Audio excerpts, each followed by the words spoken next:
দক্ষিণ আফ্রিকার এসএ টি-20 লিগের ড্রাফটে বাংলাদেশি দুই পেসার হাসান মাহমুদ ও সাইফুদ্দিন।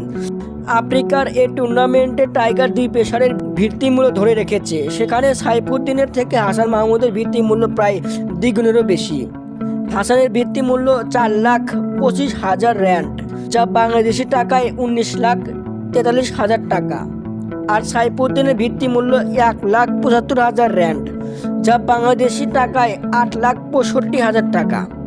আফ্রিকার এই টুর্নামেন্টের তৃতীয় আসর শুরু হবে আগামী 9 জানুয়ারি। একই সময়ে বাংলাদেশের লিগ বিপিএল শুরু হবে। আগামী 27 ডিসেম্বর থেকে বিপিএল শুরু হবে আর শেষ হবে 7 ফেব্রুয়ারি।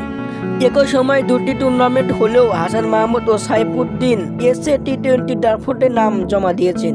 এসএ টি-20 লিগে বাংলাদেশি ছাড়াও নাম আছে England, Sri Lanka, West Indies, Afghanistan ও পাকিস্তানের ক্রিকেটাররা। BD news, Hridoy Hasan.